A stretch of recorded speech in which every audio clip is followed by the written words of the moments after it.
بالله السميع العليم من الشيطان اللعين الرجيم بسم الله الرحمن الرحيم الحمد لله الملك الحق المبين المتصاغر بعظمته جبابرة الطاغين المتخاضع بكبريائه عتاة المتمردين المعترف بربوبيته سائر الخلق أجمعين والصلاة والسلام والتحية والإكرام على أشرف النبيين وخاتم المرسلين سيدنا ومولانا أبي القاسم محمد وأهل بيته الطيبين الطاهرين المعصومين المظلومين أما بعد وقد قال الله سبحانه وتعالى في محكم كتابه المبين بسم الله الرحمن الرحيم ألم تروا أن الله سخر لكم ما في السماوات وما في الأرض وأسبغ عليكم نعمه ظاهرة وباطنة ومن الناس من يجادل في الله بغير علم ولا هدى ولا كتاب منير صلوات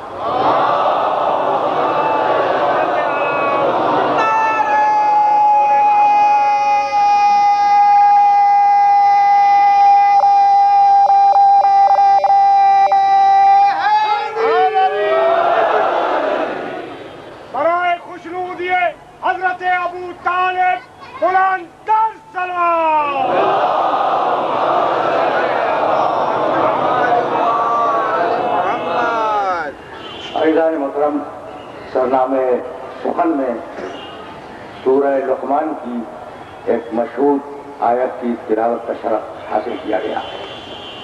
اس آیت مبارکہ میں پروردگار عالم نے پوری انسانیت کو خطاب کر کے یہ ارشاد فرمایا کہ الم تروا ان اللہ سخر لکم ما فی السماوات و ما فی الارض. کیا تم نے یہ نہیں دیکھا کہ اللہ نے آسمانوں کی اور زمین کی چیزوں کو تمہارے لیے کس طریقے سے مسخر کر دیا ہے. وَأَسْبَغَ عَلَيْكُمْ نِعَمَهُ ظَاهِرَةً وَبَاطِنَةً.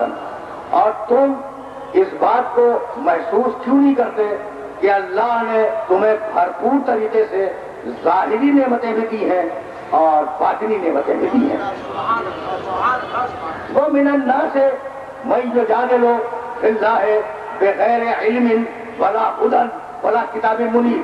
اتنی نعمتیں پانے کے باوجود انسانوں میں ایسے لوگ بھی ہیں جو اللہ سے جھگڑنے کے لیے تیار ہیں. نہ ان کے پاس علم ہے، نہ ہدایت ہے، نہ کتاب ہے. نعرہ تکبیر، نعرہ رسالت، نعرہ حیدری. اب مجھے اپنے سننے والوں کا تھوڑا سا وقت لینا ہے. اسبغ علیکم نعمہ ظاہرۃ و باطنۃ. ہم نے پوری انسانیت کو ظاہری نعمتیں بھی دی، ہم نے پوری انسانیت کو باطنی نعمتیں بھی عطا کی. ظاہری نعمتیں ہیں کیا؟ اگر میں گنوانے بیٹھ جاؤں تو ہمارے وقت میں اتنی گنجائش نہیں ہے. سورہ زید پورا قرآن کا شریک زندگی نعمت، اولاد نعمت، بقائے نسل نعمت، لباس نعمت، مکان نعمت. بھائی عجیب و غریب مرحلہ فکر ہے. واللہ فضل بعضکم علی بعض فی الرزق فاما الذین فضلوا برحمة رزقهم على ما ملكت أيمانهم فهم فی کراؤن ابا بنعمت اللہ یجحدون، ہم نے جو رزق دیا ہے وہ بھی نعمت ہے۔ آرام سے سنتے جانا، شریک زندگی نعمت، اولاد نعمت، نسلوں کی بقا نعمت، لباس نعمت، مکان نعمت، رزق نعمت۔ بھائی یہ وہ نعمتیں ہیں جو موسیٰ کو بھی ملی، فرعون کو بھی ملی۔ یہ وہ نعمتیں ہیں جو موسیٰ کو بھی عطا ہوئی، فرعون کو بھی عطا ہوئی، ابراہیم کو بھی یہی نعمتیں ملی، نمرود کو بھی یہی نعمتیں ملی، میرے نبی کو یہی نعمتیں ملی، ابو لہب کو بھی یہی نعمتیں ملی۔ تو مالک یہ تو ظاہری نعمتیں ہیں، اب وہ باطنی نعمت کون کی ہے؟ بھائی بہت توجہ ہے، اس لیے کہ اس مرحلے پر روک کر ایک وہ آیت تمہارے ذہنوں میں بیدار کروں گا جو پہلے سے موجود ہے۔ مالک کو باطنی نعمت کیا ہے؟ کہاں بھول گئے؟ اہدنا الصراط المستقیم صراط الذین انعمت علیہم۔ سمجھ رہے ہو بات کو؟ اہدنا الصراط المستقیم۔ مسلمان دن میں 5 مرتبہ دعا مانگ رہا ہے، اہدنا الصراط المستقیم۔ مالک ہدایت کر دے صراط مستقیم کی، اہدنا الصراط المستقیم۔ مالک صراط مستقیم دکھلا دے، مالک ہدایت کر دے صراط مستقیم کی۔ اگر ہدایت کر چکا ہوتا تو اب دعا مانگنے کی ضرورت نہیں تھی۔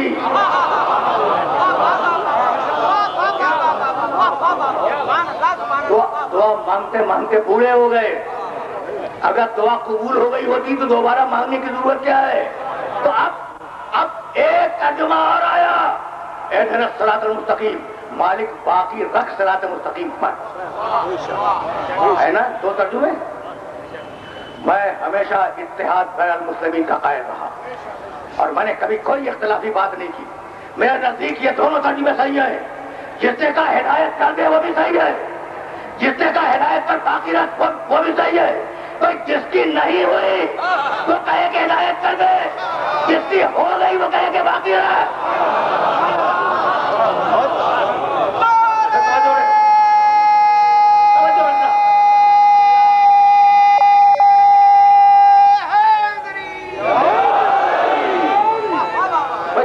توجہات مقبول ہے، اس لیے کہ بہت تیزی کے ساتھ مجھے آگے بڑھنا ہے۔ صراط الذین انعمت علیہم، ہے کچھ نعمت پانے والے۔ بھائی عجیب مرحلہ فکر ہے جہاں میں اپنے سننے والوں کو لا کر روک رہا ہوں۔ تو اب ذرا رمضان کے آخری دن ہے نا، قرآن کا پڑھنا بھی ثواب، قرآن کا سننا بھی ثواب۔ ایک طرف تو نعمتیں دے رہا ہے اور اس شان کے ساتھ گنوا رہا ہے کہ بسم اللہ الرحمن الرحیم، اقرأ بسم ربک الذی خلق، خلق الانسان من علق، اقرأ وربک الاکرم الذی علم بالقلم، علم الانسان ما لم یعلم، کلا ان الانسان لیطغی ان رآہ استغنی۔ یہ عجیب ہے، جمے ہوئے خون سے ہم نے اسے بنایا۔ ذرا ظاہری نعمت کو تو دیکھو، ہم نے اسے جمے ہوئے خون سے بنایا، جمے ہوئے خون سے بنانے کے بعد ہم نے اسے علم دیا، ہم نے اسے قلم سے لکھنا سکھلایا، اور ادھر دولت آئی سرکش ہو گیا۔ رکے رہنا، خدا کی قسم رکے رہنا، اس لیے کہ بڑے نازک مرحلے پر تمہیں روک رہا ہوں۔ انسان کا مزاج ہے سرکشی۔ اسی بات کو کہا تھا نا، من الناس من یجادل فی اللہ بغیر علم ولا ہدی ولا کتاب منیر۔ اتنی نعمتیں پانے کے باوجود ہم سے جھگڑا کرنے کو تیار ہے۔ تو اسی بات کو کہا، کلا ان الانسان لیطغی ان رآہ استغنی۔ انسان جب اپنے آپ کو مستغنی پالے یا اپنے آپ کو غنی پالے تو انسان اکڑتا ہے، انسان سرکشی کرتا ہے۔ سورہ علق میں انسان کی سرکشی کا تذکرہ کیا، اور اب سورہ والفجر میں جا کے آواز دی، بسم اللہ الرحمن الرحیم، والفجر واللیال عشر والشفع والوتر واللیل اذا یسر هل فی ذلک قسم لذی حجر، اور اس کے بعد آواز دی، الم تری کیف فعل ربک بعاد۔ بھائی بہت توجہ رکھنا، بہت توجہ رکھنا۔ ارم ذات العماد التی لم یخلق مثلها فی البلاد۔ تم نے قوم عاد کا حشر دیکھ لیا؟ یہ قوم عاد والے وہ لوگ تھے جو اونچی اونچی عمارتیں بنایا کرتے تھے۔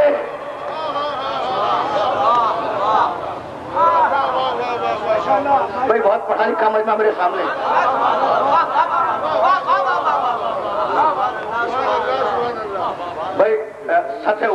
کر کے بات کر رہا ہوں. پہنچ رہی ہے میری بات؟ پہنچ رہی ہے میری بات؟ الم ترى کیف فعل ربک بعاد ارم ذات العماد التي لم يخلق مثلها في البلاد. انہوں نے ایسی عمارتیں بنائی تھی کہ دوسرے شہروں میں ویسی عمارتیں نہیں تھیں. یہ ایک گروہ ہے جس نے اونچی عمارتیں بنائی. وَثَمُودَ الَّذِينَ جَابُوا الصَّخْرَ بِالْوَادِ. اور کیا قوم سمود کو بھول گئے جو پہاڑوں کے خاروں کو تراش کر ان میں رہا کرتے تھے؟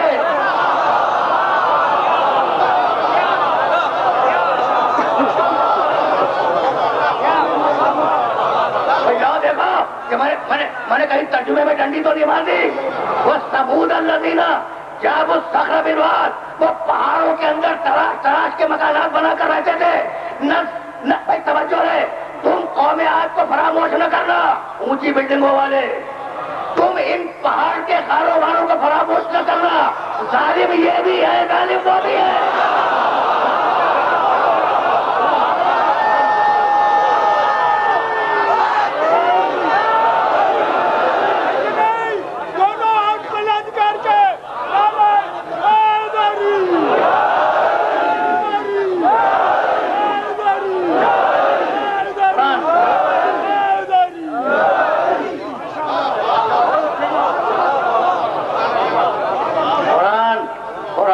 انسانیت کی تاریخ بیان کر رہا ہے.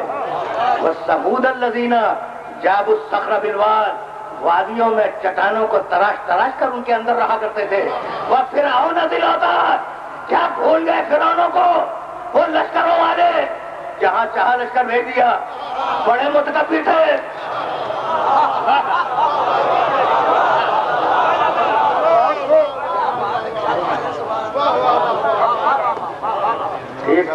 ٹھیک ہے نا. الذین، یہ کون تھے؟ یہ تینوں تین ہے. عاد، ثمود، فرعون. عاد، ثمود، فرعون، تین کا تذکرہ ہے. الذین طغوا فی البلاد. یہ وہ تھے جنہوں نے شہروں میں سرکشی پیدا کی. یہ سرکش ہو گئے، ان میں طغیانی پیدا ہو گئی، یہ اکڑ گئے اللہ سے. الذین طغوا فاکثروا فیہا الفساد. اور فساد پھیلانے لگے سڑکوں پر، گلیوں میں، گھروں میں، شہروں میں فساد پھیلانے لگے. فصب علیہم ربک صوت عذاب. اللہ نے انہیں چھوڑا نہیں، عذاب کے کوڑے برسائے ان کے اوپر. ان ربک لبالمرصاد. اللہ ان اکڑ والوں کی گھاٹ میں بیٹھا ہوا ہے. آج اس کی باری ہے، کل اس کی باری ہے.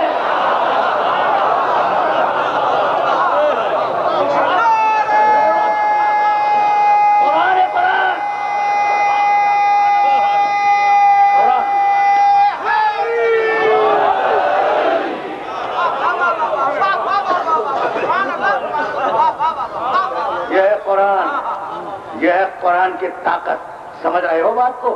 تو گفتگو شروع ہوئی کہ وہ میرا نہ سمجھ ہو جا.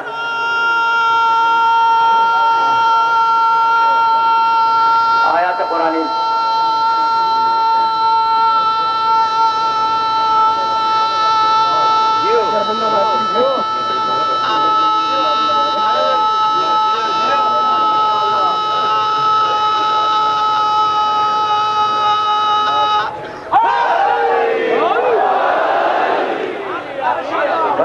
میں تو تمہیں آیات قرآنی ہدیہ کر رہا ہوں. دیکھو قرآن زمین و زمان سے بلند ہو کے کن مرحلوں پہ گفتگو کر رہا ہے.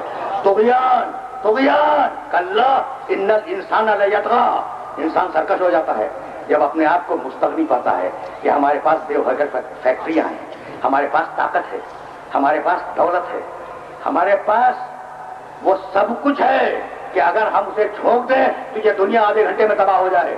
تو جہاں طاقت کا نشہ ہے وہاں عقل ہے، اور جہاں مذہب کا نشہ آ جائے وہاں بھی عقل ہے. سمجھ رہے ہو بات کو؟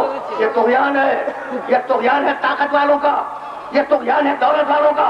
اور ہم پورے والشمس میں آواز دی بسم اللہ الرحمن الرحیم. والشمس وضحاها والقمر اذا تلاها. بھائی میں کہہ کے گزر گیا کہ رمضان کا مہینہ اس میں قرآن سننا بھی عبادت ہے، قرآن کا پڑھنا بھی عبادت ہے. تو اب تھوڑی سی آیتیں سنتے جاؤ، زیادہ زحمتیں سماعت نہیں ہے. بسم اللہ الرحمن الرحیم. والشمس وضحاها والقمر اذا تلاها والنهار اذا جلاها والليل اذا يغشاها والسماء وما بناها والارض وما طحاها والنفس وما سواها فالهمها فجورها وتقواها قد افلح من زكاها وقد خاب من دساها كذبت ثمود بطغواها اذ انبعث اشقاها وقال لهم رسول الله ناقة الله وسقياها.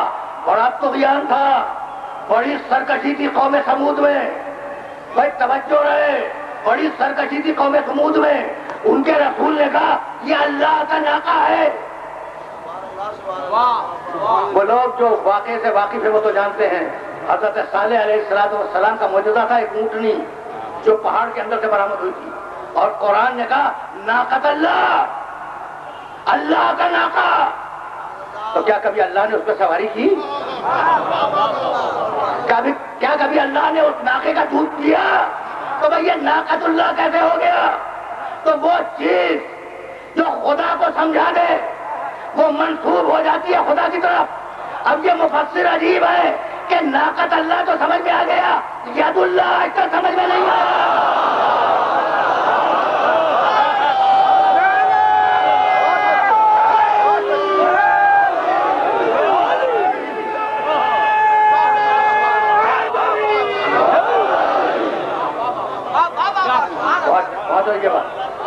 ہو جائیے میرے محترم سننے والوں تک. اچھا تو فقال لہم رسول اللہ ہے، ناقۃ اللہ ہے، وسقیاها. بھائی توجہ رہے، فکذبوها. پوری قوم نے میرے نبی کو جھٹلا دیا. یہ پالیسی ہے قرآن کی، اور جہاں جہاں میرے سننے والے سن رہے ہیں انہیں قرآن کی اس پالیسی کی طرف متوجہ کر رہا ہوں. فکذبوه، پوری قوم نے صالح کو جھٹلا دیا. فعقروها، اور پوری قوم نے مل کر ناقہ صالح کی ٹانگیں کاٹ دی. جاؤ دیکھو تاریخ میں ناقہ صالح کی ٹانگیں کاٹنے والا کل ایک تھا، اور اس کا نام تاریخ میں آج تک موجود ہے، قیدار یا قدار. یہ نام آج تک تاریخ میں موجود ہے. تو ناقہ صالح کی ٹانگیں کس نے کاٹی؟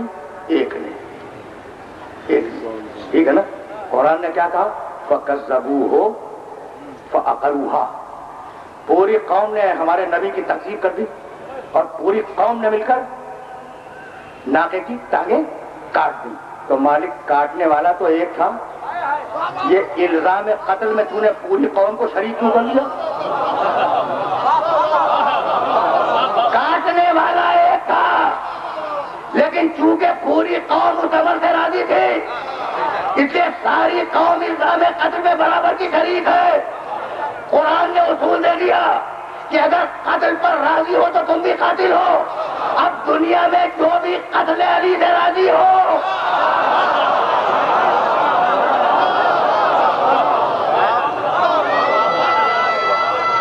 یہ بات ہے.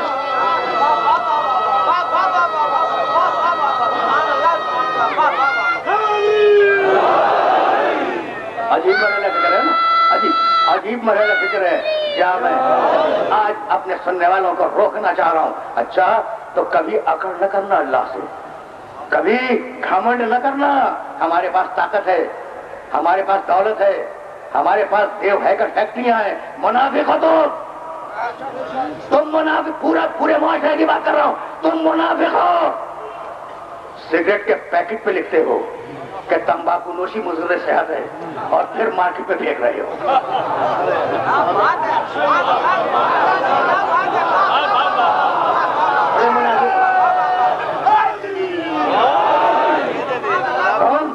تم بڑے منافق ہو، اور نہ معلوم یہ منافقت تم نے کن منافقوں سے سیکھی ہے.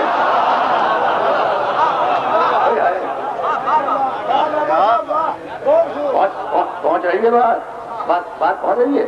بھائی اکڑ آ گئی تو اب اللہ نظر انداز نہیں کرتا، اللہ ڈھیل دیتا ہے. اب میں کیا کروں؟ یہ میری مجبوری ہے. پڑھا لکھا بچہ میرے سامنے بیٹھا ہوا ہے. بسم اللہ الرحمن الرحیم. علم تری کیف فعل ربک باصحاب الفیل علم یجعل کیدہم فی تضلیل وارسل علیہم طیرا ابابیل ترمیہم بحجارۃ من سجیل فجعلہم کعصف مأکول. کیا تم نے نہیں دیکھا کہ ہاتھی والوں کا انجام کیا ہوا؟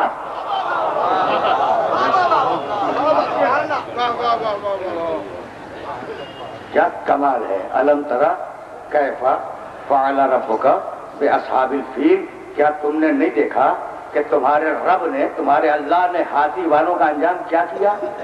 علم یجعل قیدہم فی تضلیل، کیا ان کے مکر کو توڑ کے نہیں رکھ دیا؟ وارسل علیہم طیرا ابابیل، بہت پڑھے لکھے ہو، تم سے بہتر یہ جملہ کون سمجھے گا؟ ارسل، اللہ نے بھیجا. بھیجنے کو کہتے ہیں ارسل. کیا بھول گئے قرآن کیا؟ هو الذی ارسل رسولہ، جس نے محمد کو بھیجا تھا اسی نے پرندوں کو بھیجا ہے.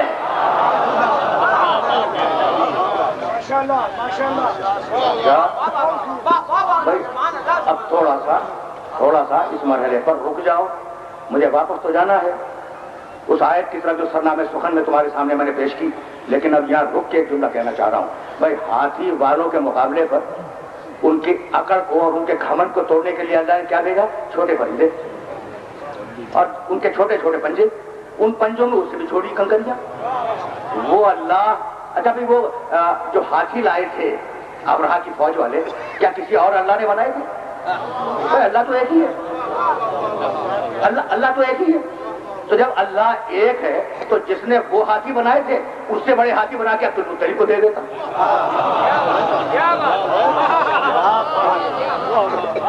اس سے بڑے ہاتھی بنا کر عبد المطلب کو دے دیتا. کہا نہیں، ہاتھی کے مقابلے میں ہاتھی نہیں آئیں گے، ہاتھی کے مقابلے میں چھوٹے پرندے آئیں گے، تاکہ اللہ کی سیرت سمجھ آ جائے کہ جب بھی کسی بڑے کو دلیل کرواتا ہے چھوٹے سے دلیل کرواتا ہے.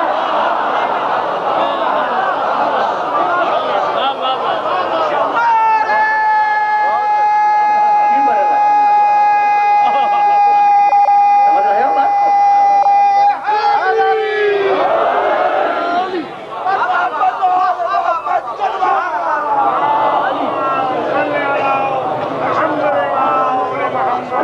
عجیب مرحلہ فکر ہے. تو اب چھوٹے چھوٹے پرندے، رکوں گا نہیں، مجھے آگے جانا ہے. لیکن اب بات آ گئی ہے نا، تم نے سورہ والشمس سنا، تم نے سورہ علق سنا. اب میرا جی چاہ رہا تھا کہ میں سورہ فیل تمہیں ہدیہ کروں اور پھر میں آگے بڑھ جاؤں. اچھا تو چھوٹے چھوٹے پرندے، ان بڑے بڑے ہاتھیوں کے مقابلے میں چھوٹے چھوٹے پرندے، اور ان پرندوں کے چھوٹے چھوٹے پنجے، اور ان پنجوں میں انتہائی ننھی منی کنکریاں. پرندے یہ سوچ کر میدان سے چلے جاتے کہ ہماری یہ کنکریاں ان بڑے ہاتھیوں کا کیا بگاڑیں گی. بھائی سوچ سکتے تھے. بھائی پرندوں نے اپنی جسامت بھی دیکھی ہوگی، پرندے ہاتھیوں کو بھی دیکھ رہے تھے، تو سوچتے کہ ان کنکریوں سے ان ہاتھیوں کا کیا بگڑے گا، تو یہ سوچ کے واپس چلے جاتے. لیکن نہیں گئے، اس لیے کہ اللہ کا بھیجا ہوا اذن الہی کے بغیر میدان نہیں چھوڑا کرتا.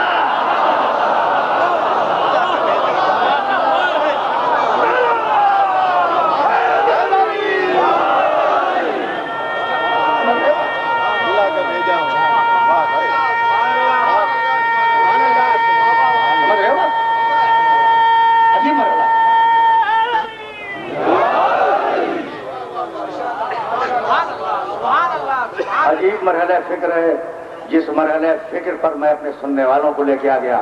تو اب دیکھو آف دا ریکارڈ باتیں کر رہا ہوں، تو پھر آف دا ریکارڈ سنتے چلو.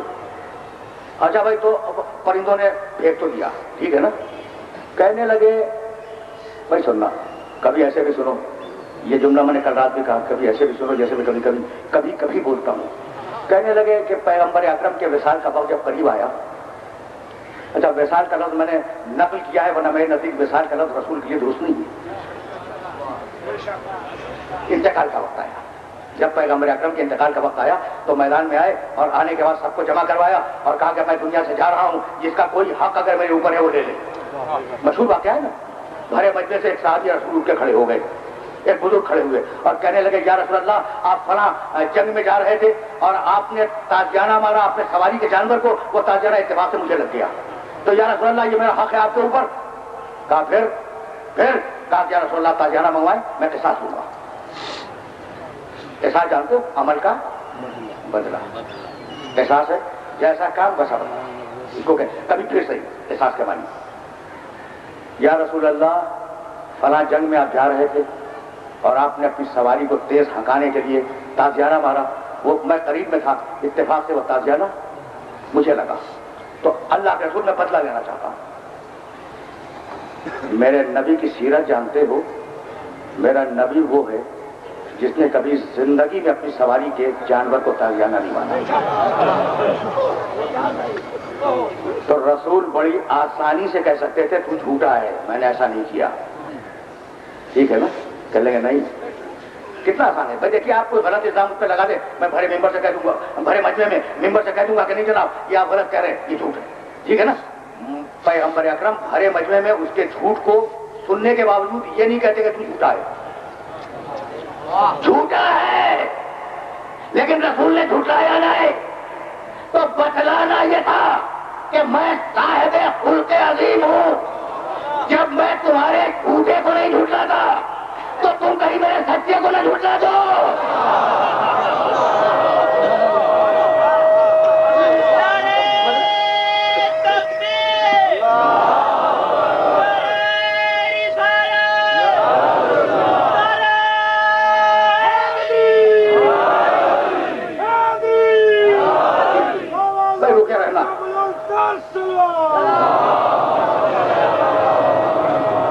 رکے رہنا اس مرحلے پر. رسول نے کہا تازیانہ لایا جائے. پیغمبر اکرم کے بیت الشرف سے تازیانہ آیا، اس کے ہاتھ میں تازیانہ دیا، کہا تو اپنا بدلہ لے لے. اس نے کہا یا رسول اللہ جب آپ نے تازیانہ میرے بدن پہ مارا تھا، جب آپ کا تازیانہ میرے بدن پہ لگا تھا تو اس وقت میرے بدن پہ قمیص نہیں تھی. کہا پھر؟ کہا یا رسول اللہ آپ قمیص اٹھائیں. پیغمبر نے قمیص اٹھائی. تعجب مجھے اس کے کہنے پہ نہیں، تعجب سننے والوں کے برداشت کر دینے پہ ہے.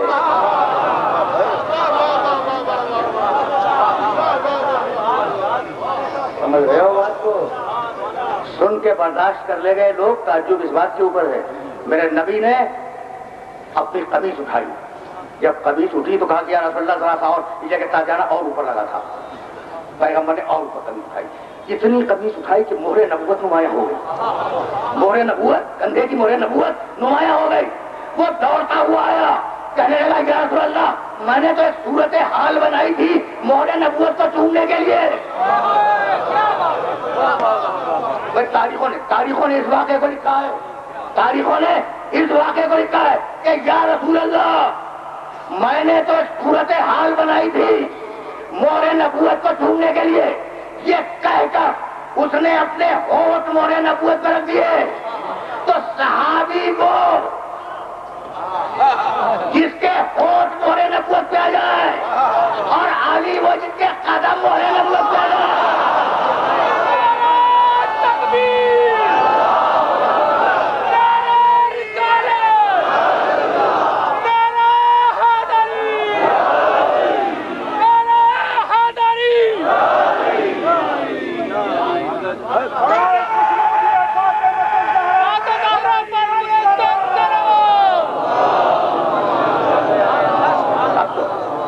تو میں آیا ہوں مقام علی تک، لیکن جملہ سنتے جاؤ پھر واپس چلو. ہم نے تمہیں ظاہری نعمتیں دی ہیں، ہم نے تمہیں باطنی نعمتیں دی ہیں. تو باطنی نعمتیں صراط الذین انعمت علیہم اگر یاد رکھ سکو تو یاد رکھنا سورہ فاتر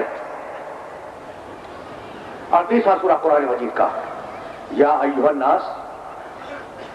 بھائی اس آیت کو خصوصیت کے ساتھ ذہن میں رکھنا اور ترجمے کو جا کے دیکھنا. یا ایھا الناس اذکروا نعمت اللہ علیکم حل من خالق غیر اللہ. اے انسانوں اللہ کی نعمت کو یاد کرو، کیا اللہ کے علاوہ کوئی اللہ ہے؟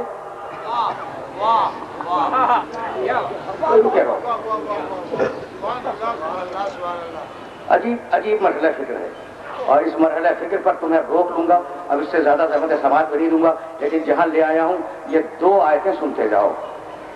یا ایھا الناس سورہ فاتر کی تیسری آیت یا ایھا الناس اذکروا نعمت اللہ علیکم حل من خالق غیر اللہ. اے انسانوں اللہ کی نعمت کو یاد کرو، کیا اللہ کے علاوہ کوئی اللہ ہے؟ توحید نعمت.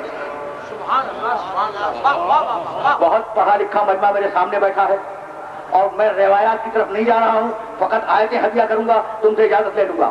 سورہ فاتر توحید نعمت.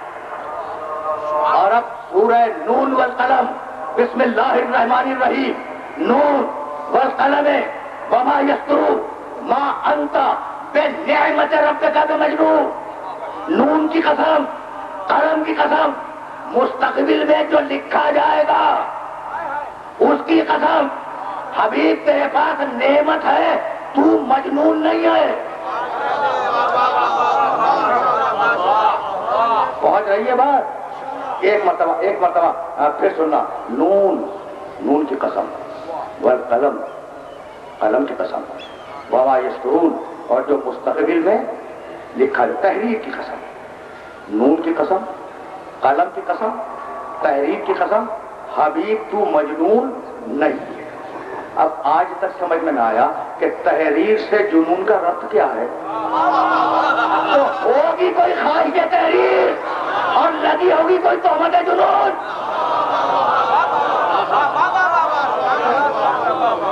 اب یہ میرا سبجیکٹ نہیں ہے، ہوگی کوئی خواہش تحریر اور لگی ہوگی کوئی تہمت جنون۔ حبیب ما انت بنعمت ربک بمجنون، حبیب تیرے پاس اللہ کی نعمت ہے، تو مجنون نہیں ہے۔ قیامت تک کے لیے فیصلہ دے دیا کہ جدھر جنون ہوگا ادھر نعمت نہیں ہوگی، اور جدھر نعمت ہوگی ادھر جنون نہیں ہوگا۔ پہنچ گئی بات؟ حبیب تیرے پاس نعمت ہے۔ سورہ فاطر توحید نعمت، سورہ نون والقلم نبوت نعمت۔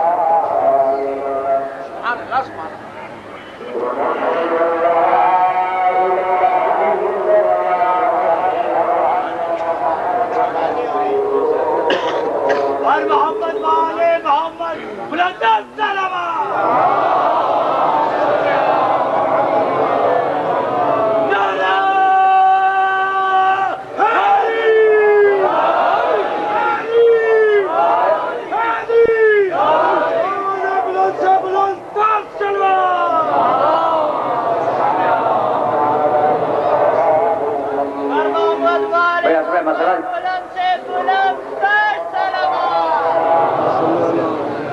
مسئلہ یہ ہے کہ جب پیغمبر اکرم قرآن مجید کی تلاوت کیا کرتے تھے، جاؤ دیکھنا تاریخ میں واقعہ نہ ملے تو مجھے ممبر پر نہ دینا، جب پیغمبر اکرم قرآن مجید کی تلاوت کرتے تھے اور اس کا اثر ہوتا تھا لوگوں کے دلوں کے اوپر، تو مشرکین نے یہ طے کیا کہ اتنا شور مچاؤ کہ پیغمبر کی تلاوت نہ سنی جائے۔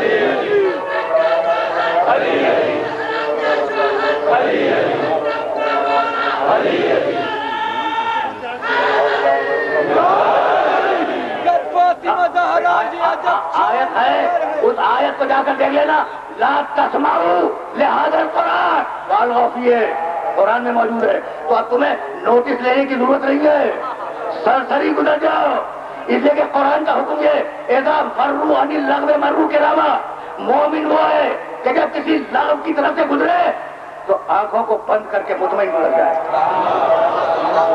تو اب تو کو اس مرحلے سے آگے نہیں جانا، لیکن بات سنتے جاؤ۔ سورہ فاطر توحید نعمت، سورہ نون والقلم نبوت نعمت۔ تو اب امامت کے سلسلے میں فتویٰ کیا ہے؟ میں قریب ہو گیا، اپنے محترم سننے والوں سے قریب ہو گیا میں۔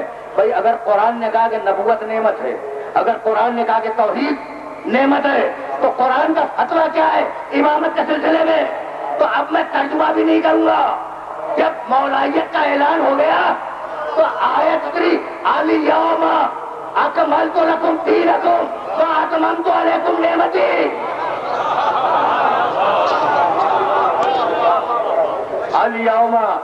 الیوم اکملت لکم دینکم واتممت علیکم نعمتی ورضیت لکم الاسلام دینا۔ آج کے دن الیوم، آج کے دن میں نے تمہارے دین کو کامل کیا، واتممت علیکم نعمتی، اور میں نے اپنی نعمتیں تمہارے اوپر تمام کر دیا۔ وَرَضِيتُ لَكُمُ الْإِسْلَامَ دِينًا، اور آج کے دن میں تمہارے دین اسلام سے راضی ہوا۔ رک جاؤ، اب فیصلہ تم سے کرواؤں گا۔ آج کے دن، یہ آج کا دن تمہارے ذہن میں ہے؟ علی کی مولائیت کا دن، آج کے دن میں نے دین کو کامل کیا، نعمت کو تمام کیا، اور آج کے دن میں دین سے راضی ہوا۔ یعنی کل تک نہ دین کامل تھا، نہ نعمت تمام تھی، نہ اللہ راضی تھا، لا الہ الا اللہ تھا، محمد رسول اللہ تھا، اس کے باوجود نہ دین کامل تھا، نہ نعمت تمام تھی، نہ اللہ راضی تھا۔ ادھر علی ولی اللہ آیا، اللہ راضی ہوا۔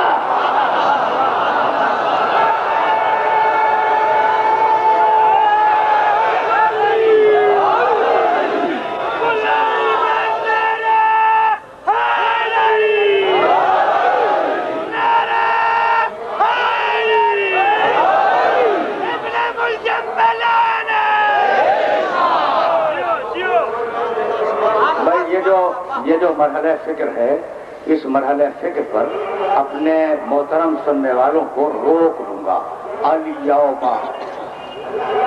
اکملت لکم دینکم، آج کے دن میں تمہارے دین کو مکمل کر رہا ہوں۔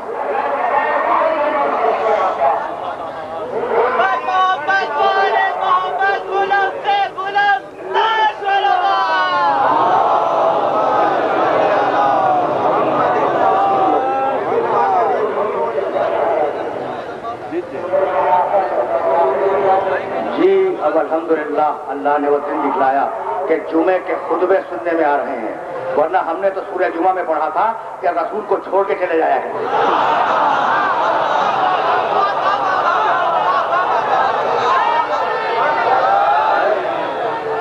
آپ دیکھو جمعے کا دن ہے، سورہ جمعہ کا ترجمہ جا کے ضرور دیکھنا۔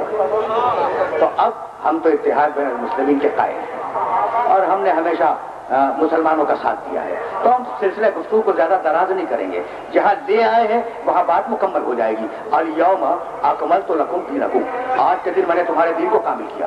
واتممت علیکم نعمتی، اور آج کے دن میں نے نعمت کو تمام کیا۔ ورضیت لکم الاسلام دینا، اور آج کے دن میں تمہارے دین اسلام سے راضی ہو گیا۔ نعمت کب تمام ہوئی؟ غدیر کے دن۔ اللہ کب راضی ہوا؟ غدیر کے دن۔ دین کب مکمل ہوا؟ غدیر کے دن۔ رک جا، دین کب مکمل ہوا؟ غدیر کے دن 18 ذیل کو۔ تو بس اتنا بتا دو کہ 18 ذیل سے پہلے دین مکمل تھا یا ناقص؟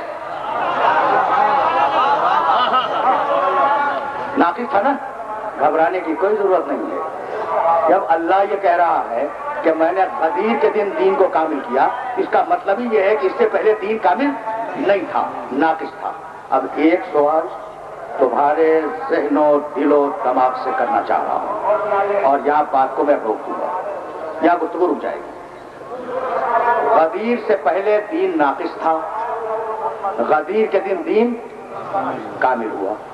اچھا بتاؤ، دین کا وارث کون ہے؟ محمد رسول اللہ۔ دین کے وارث، دین کے مالک، دین کے لانے والے محمد رسول اللہ۔ اچھا تو دین تو غدیر کے دن کامل ہوا، اس سے پہلے ناقص تھا۔ یہ جو وارث دین ہے جس کا نام ہے محمد رسول اللہ، کیا یہ بھی نعوذ باللہ ناقص کے بعد میں کامل ہوئے؟ سوال ہے، جہاں جہاں میرے مسلمان دوست مجھے سن رہے ہیں ان سب سے سوال ہے کہ بھائی دین تو کامل ہوا ہے غدیر کے دن، اور وارث دین ہے محمد رسول اللہ، وہ کیا نعوذ باللہ پہلے ناقص سے بعد میں کامل ہوئے؟ کوئی نہیں مانتا، سب کہتے ہیں کہ بھائی دین بعد میں کامل ہوا، پہلے ناقص تھا، لیکن وارث دین پہلے دن سے کامل تھا۔ تو جب دین ناقص تھا اس وقت تو اللہ نے وارث کو کامل رکھا، اور جب دین کامل ہو گیا تو کیا ناقصوں کے حوالے کر دو گے؟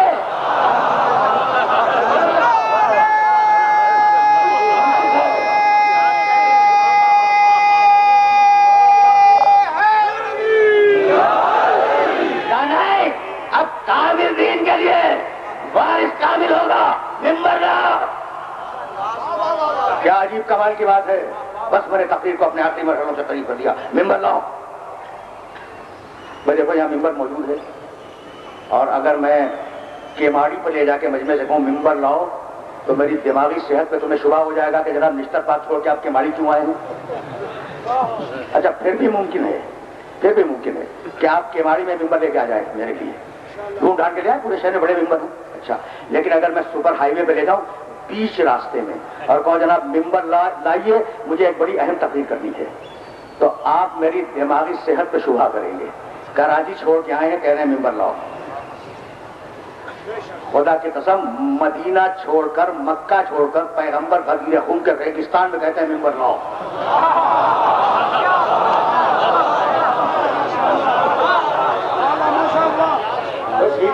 سیدھی بات ہے، ممبر لاؤ.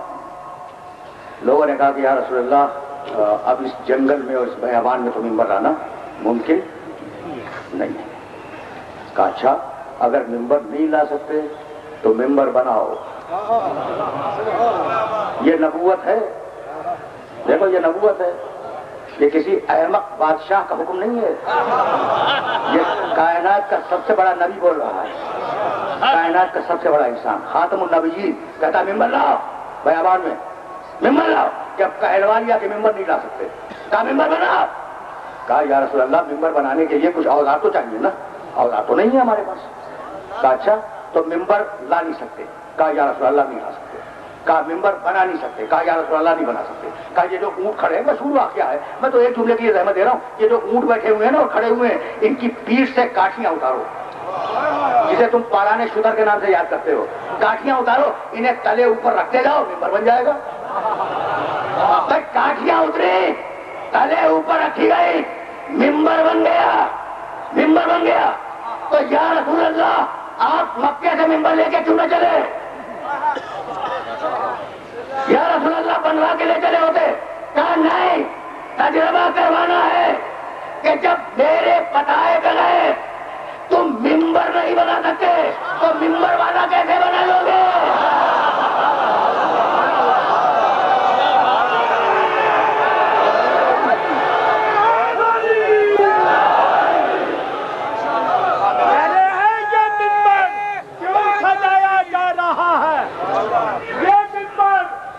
سجایا جا رہا ہے؟ جناب سلمان بول کے کہتے ہیں تمہیں جوتا لگایا جا رہا ہے. دونوں ہاتھ بلند کر کے نعرہ نعرہ میں نہیں مانتا، دونوں ہاتھ بلند کر کے نعرہ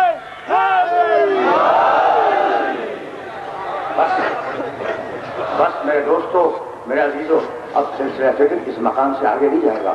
ممبر لاؤ، نہیں لا سکتے، ممبر بناؤ. اچھا ممبر بنا، حکم رسول سے بنا، اور اس ممبر پر پیغمبر اکرم علی کو لے کے بلند ہوئے، علی کی مولایت کا اعلان کیا، نیچے اترے، کہا بھائی یہ کاٹھیاں اٹھاؤ اور اب ناکوں کی پیٹھ پر لے جا کے دوبارہ رکھ دو. بھائی یہی تو ہوا. تو غدیر خم میں رسول نے عجیب تجربہ کروایا، ممبر بنوایا بھی، ممبر توڑوایا بھی. بھائی تم نے کبھی غور کیا اس جملے کا مفہوم تم تک پہنچ گیا؟ یعنی غدیر میں رسول نے ممبر بنوایا بھی، ممبر توڑوایا بھی. رسول کا ایک ممبر تھا مدینے میں جس پر پیغمبر اکرم آیات کی تلاوت کرتے تھے، تفسیر بیان کرتے تھے، فقہ بیان کرتے تھے، شریعت کے احکامات بیان کیا کرتے تھے. وہ ممبر رہا اور بعد میں بزرگوں کے استعمال میں رہا، بہت دنوں تک وہ ممبر رہا. تو تھا رسول کا ایک ممبر، لیکن غدیر میں مدینے وہ ممبر تھا، بہت دنوں تک تھا، کئی 100 سال تک وہ ممبر رسول محفوظ رہا ہے مسجد نبوی میں. اب آج نہ ہو تو نہ ہو، ٹھیک ہے نا. وہ رسول اس ممبر کو لے کے نہیں چلے تھے، چل سکتے تھے نا، نہیں. غدیر میں ممبر بنوایا بھی اور علی کی مولایت کے بعد ممبر توڑوایا بھی. بتلانا یہ تھا کہ مدینے کے ممبر پر جو چاہے بیٹھ جائے، مولایت کے ممبر پر یا میں بیٹھوں گا یا نہیں بیٹھے گا.